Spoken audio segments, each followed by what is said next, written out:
열왕기상 9장. 솔로몬이 하나님의 성전과 그의 왕궁을 건축하는 일, 곧 마음먹었던 모든 일을 마친 뒤에 하나님께서 전에 기브온에서 나타나셨던 것처럼 솔로몬에게 다시 나타나셨다. 하나님께서 그에게 말씀하셨다. 내가 내 기도와 뜨거운 간구를 모두 들었다. 내가 지은 이 성전을 내가 거룩하게 했다. 이제 내 이름이 그 위에 영원히 새겨졌으니 내 눈이 그 위에 내 마음이 그 안에 언제나 머물 것이다. 내가 내 아버지 다윗처럼 순전한 마음으로 내 앞에서 행하고 내가 정해준 삶을 따라 살며 내 가르침과 판단에 주의하여 순종하면 이스라엘을 다스리는 너의 왕권이 든든한 기초 위에 서게 될 것이다. 내 아버지 다윗에게 보증했던 것처럼 내게도 이것을 보증하겠다. 이스라엘의 왕위에서 내 자손이 항상 끊어지지 않을 것이다. 이스라엘의 왕위에서 내 자손이 항상 끊이지 않을 것이다. 그러나 너와 내 자손이 내게 반역하고 내 가르침과 판단을 무시하며 이방 신들과 어울리면서 그것들을 섬기고 예배하면 그때에는 이 보증이 무효가 될 것이다. 나는 이스라엘을 멸하고 내 이름을 높이도록 거룩하게 구별한 이 성전에서 등을 돌릴 것이다. 그러면 이스라엘은 세상 민족들 사이에서 흉한 농담거리가 되고 말 것이다. 지금은 이렇게 훌륭한 이 성전도 비웃음거리가 되고 말 것이다. 지나가는 사람들이 고개를 저으며 이게 어찌된 일인가, 어쩌다가 이렇게 망해버렸는가 하고 물을 것이다. 그러면 그들은 이런 답을 듣게 될 것이다. 한때 여기 살던 민족은 그들의 하나님, 곧 그들 조상을 이집트에서 구해낸 하나님께 반역했다. 그들은 이방 신들과 어울리며 그것들을 예배하고 섬겼다. 그래서 하나님께서 이렇게 폐허로 만들어버리신 것이다. 솔로몬은 20년 만에 두 건물, 곧 하나님의 성전과 자신의 왕궁을 지은 뒤에 두로왕 히람에게 갈릴리 땅에 있는 마을 20개를 선물로 주셨다. 이것은 히람이 솔로몬이 원하는 대로 백향목과 잣나무와 금을 준 것에 대한 보답이었다. 그러나 두로에서 와서 솔로몬이 준 마을들을 둘러본 히람은 선물이 마음에 들지 않았다. 히람이 말했다. 친구여, 오지의 산골 마을 20개라니 이것이 무슨 보답이요. 사람들은 지금도 그곳을 쓸모없는 오지 마을이라고 부른다. 히람이 4.5톤가량의 금에 대한 답례로 솔로몬에게서 받은 것은 그것이 전부였다. 솔로몬의 나머지 업적. 솔로몬 왕이 노역을 동원해 하나님의 성전과 자기 왕궁, 방어시설, 밀로, 예루살렘 성벽, 하솔과 무기또와 게셀의 요새화된 성읍을 건축한 공사 기록은 이러하다. 전에 이집트 왕 바로가 올라와서 게셀을 점령하여 불사르고 그곳에 살던 가나안 사람을 다 죽였다. 그는 그 도시를 솔로몬의 아내가 된 자기 딸에게 결혼 선물로 주었다. 그래서 솔로몬이 게셀을 재건했다. 솔로몬은 또 아렛 베토른과 바알랏, 사막의 다말, 곡식을 저장해 둘 변방의 성읍, 전처와 말을 둘 성읍들을 건축했다. 예루살렘이든 레바논이든 자기 마음에 드는 곳이면 어디에나 대대적인 건축 공사를 벌였다. 솔로몬은 그 땅 원주민, 이스라엘 자손이 아닌 아모리 사람, 헷 사람, 브리스 사람, 히위 사람, 여부수 사람 가운데서 살아남은 무리, 곧 거룩한 전쟁에서 살아남은 자들을 강제 노역 부대로 편성했는데 이 정책은 오늘까지 시행되고 있다. 그러나 이스라엘 사람은 그런 대우를 받지 않았다. 그들은 솔로몬의 군대와 행정부에서 정부 지도자, 전차와 전차병 지휘관으로 일했다. 또한 그들은 솔로몬의 건축 공사를 책임지는 관리가 되었는데 모두 550명이 노역자들을 감독했다.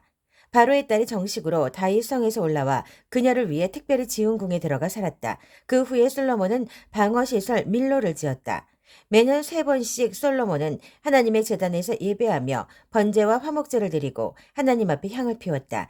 그는 성전과 관련해서 필요한 것이 있으면 무엇이든 아끼지 않았고 인색감이 없었다. 그는 배도 만들었다. 에돔 땅 홍해 해변에 엘락 근처에 있는 에시온 개발에서 배를 만들었다. 히람은 바다를 잘 아는 뱃사람들을 보내 솔로몬 사람들의 항해를 돕게 했다. 그들은 오빌로 출항한 뒤 금 16톤을 가지고 돌아와 솔로몬 왕에게 바쳤다. 열왕기상 10장. 스바 여왕의 방문.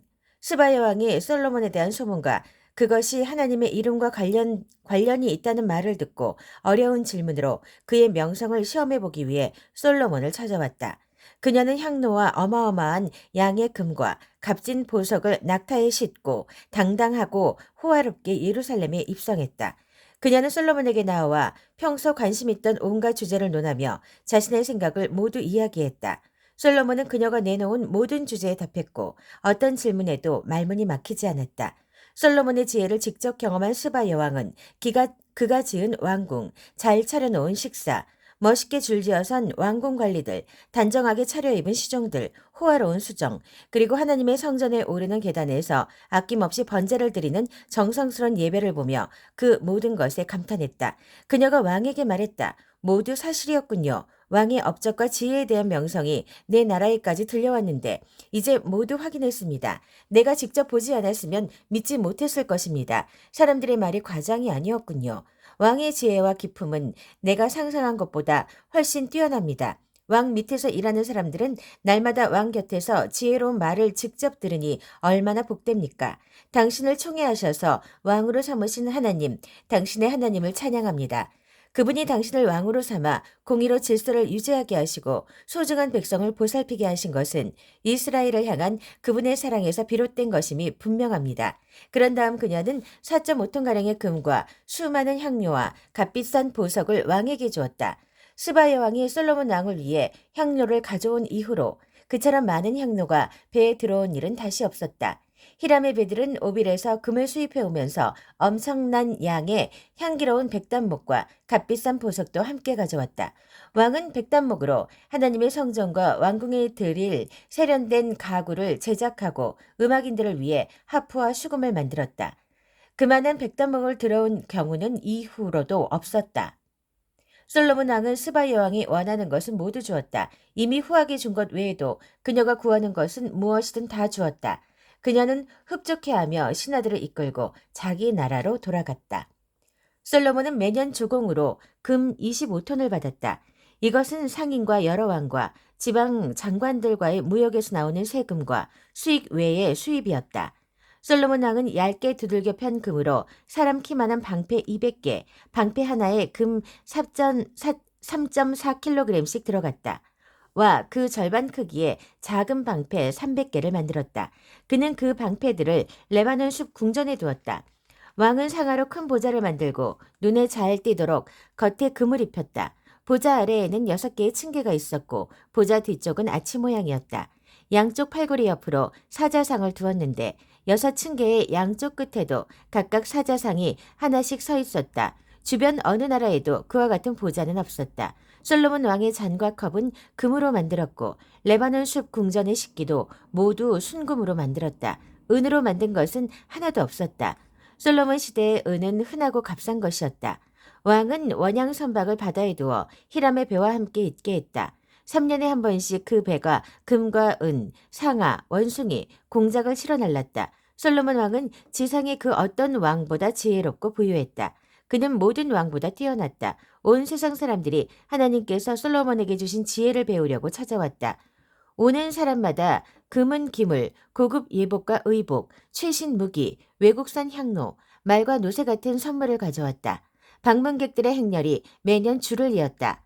솔로몬은 전차와 말을 모았다. 그가 모은 전차가 1,400대, 말이 12,000마리였다. 그는 그 말들을 예루살렘뿐 아니라 전차가 주둔해 있는 특별 성읍들에도 두었다. 그의 시대에는 은이 돌처럼 흔했고 백향목도 낮은 산지의 무화과 나무만큼이나 흔했다. 왕이 타는 말은 이집트와 실리시아에서 들어왔는데 특별히 왕의 중개인들이 매입했다.